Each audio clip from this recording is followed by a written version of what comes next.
Hi there, my name is Randi Anderson, and I am an early childhood through 6th grade future educator. I struggled primarily with reading. By the time I was in 2nd grade, I could not read, and it was not for a lack of trying or parental involvement. My mom would read with me every single day, but she only could go by what my teachers told her to do. So, what happened in my Illinois school was that the teacher would sit at the front of the room and we would sit in our desks and we would follow along word for word, and that was their idea of teaching a child how to read. Luckily, we moved to Iowa, and my teacher was told right away by my mom that I could not read, that was where I struggled. So the teacher evaluated me and had me put in a pull-out program right away. In 4 months, I was excelling and way over every other kid in class. I just needed that extra bump to get me on track and make it make sense in my head. So knowing that and living through it, I understand that there is not only one way to teach a child. We do not all learn the same way. So if I see that a student is struggling with anything in my classroom, then I know that I need to try something different, and hopefully we can figure out what would help them through the long haul. A teacher who impacted my education negatively or positively. Negatively, I had an ag professor in high school, and I wanted to be a veterinarian my entire life for as long as I could remember. Fortunately, I started the PTO at my daughter's school, and my heart was just pulled in a different direction, so here I am. But he told me, and it still sticks with me, and it'll probably resonate in me for the rest of my life, but he told me that I would never make it, and I just not have the drive to become a veterinarian. That just made me fight harder.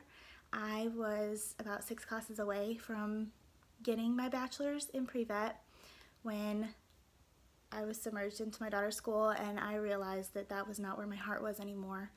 So I changed.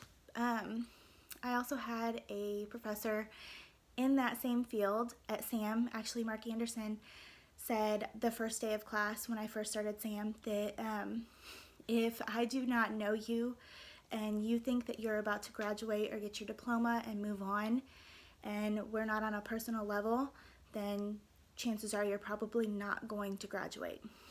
And this resonated with me in helping me now.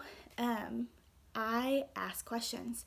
I do not sit in the back of the classroom anymore. I used to be very standoffish, and now I am front and center. I'm making eye contact, and I want them to know who I am, and I want to be able to feel comfortable to ask the questions that I need to get me where I want to be. What strengths do I possess that will help me become an effective educator? My biggest strength is I hear it all the time in the field right now that I'm not going to make an impact on every single child that I come into contact with's life. I am very hard-headed, and I cannot believe that, and I want to make a difference in every single kid's life, whether it be with their education, with them socially. I want them to know that I am going to be one of their biggest advocates, and I'm going to be there for whatever they need. I would love for them to all succeed educationally in my class, but as long as I've made some kind of impact on their life, then I'm going to be happy with that. My weakness is that I am a yes man, and I've learned this through being the PTO president in my daughter's school, that I have 87 teachers that come up and will ask, or staff members that will come up and ask, hey, can you do this for me? And it's always last minute, and I guess it's not so much a people pleaser, but I want to be able to help. I'm there for a reason, and they know that I'm there for a reason, and I want them to utilize me because I want to be there and I want to help them. Explain your relationship as a teacher should look with your students outside of the classroom and through social media.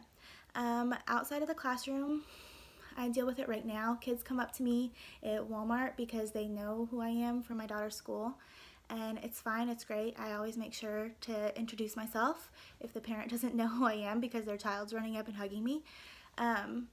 And social media wise, absolutely not. I have all my stuff already blocked for any reason. Primarily it's parents right now that try to look me up and want to become friends with me because I run the PTO page for my daughter's school, which is still unacceptable. Once a child has graduated maybe high school, I would love for them to reach out and be like, hey, I really appreciate this is what you've done for me, and the easiest route for that would obviously be social media. But they absolutely need to graduate high school and be on their way towards their future. And once again, my name is Randi Anderson, and thank you so much.